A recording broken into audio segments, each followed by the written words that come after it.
Hey, my name is Spencer, and today we're going to be going over the corporate effect on the housing market and trying to decipher if they have an effect on the housing market and looking over some facts and statistics. We're going to be trying to unravel the connection, and we're going to go over the raising house prices in the US, and then we're going to see if there is a link between corporate America and the housing market trends. And then some of our key factors at play are going to be corporate investments and trying to figure out if they impact the housing market in any way. Some of the factors that go over the housing prices is going to be what we go over first.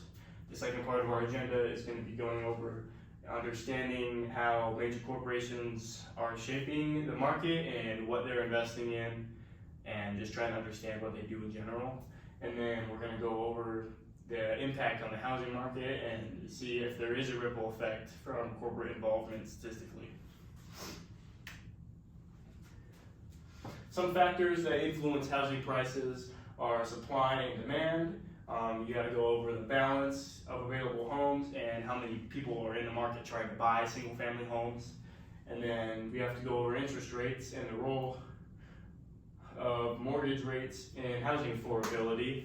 Generally what happens is when interest rates go up, it lowers the housing costs in general because it drops the amount of buyers in the market, and that brings the housing costs down. And then location is a big reason for different prices, whether you're in the city or you're out in rural Texas somewhere. That's going to impact how much you buy your house for, depending. Like the square footage in Salt Lake is worth a lot more than the square footage in Ogden, for example.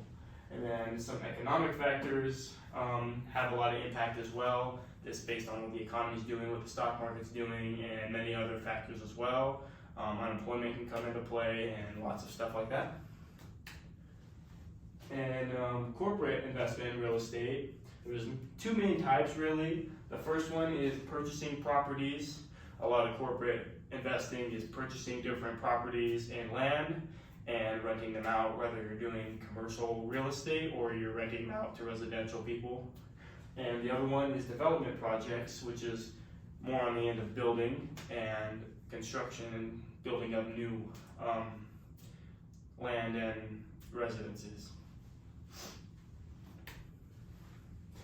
Some notable players in the corporate industry are here. We got Realogy Holdings Corp, Keller Williams Realty, RE/Max, and so on. This is the top 20 largest brokerage firms, and they handle about 55% of all US home sales. And as you can see, I have a breakdown right now. The top 20 take up 54.9%, and all other home sales are 45%, whether that's individual investors or a small portion of that is actual home buyers to reside in. This is an impact on the housing market over time and how it correlates with corporations. Back in the early 2000s, investors did not really focus on single family homes. They more focused on apartment buildings and multifamily structures like that. And this is back before 2009 happened. And when the crash of 2009 happened, a lot of residential homes were foreclosed on at really low interest rates. And because of that, real estate investors had to, they had all the capital, so they were able to go and purchase them in bulk. And then they got a high return. People would go in and fix them up and basically just make really huge returns off of that. And then once the market stabled out, from 2010 to 2020, investor interest in the American home market kept growing and growing as it became more and more appealing. And then when 2020 happened, which is when COVID happened, there was a colossal shift in almost every industry, and the home market was no different. Home buyers changed their preferences, and certain demographics like millennials flocked to metropolitan areas for work. But once the pandemic hit and the work from home trend blossomed, they fled these tech centers for the suburbs. They all went flying towards the suburbs, and that created a huge rise in 2020, and that's where you see a lot of the home rising price in the last 3 years.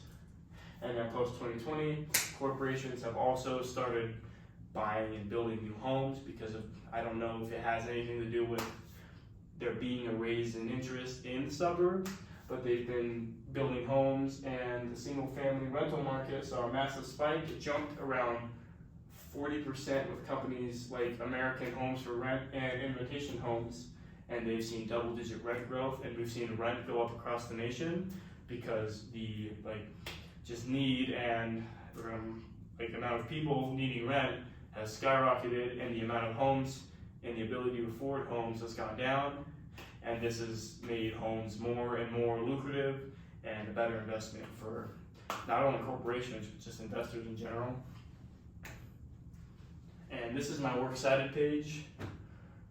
This is just where I got all my information from. I have a couple ones that come from the Salt Lake City Library. It's this top one and this bottom one here, and they're all credible sources. I pulled these all from real journalists or different articles or different scholarly citations, basically. This is my rundown of the trends over the last 20 years and what makes housing prices go up and down.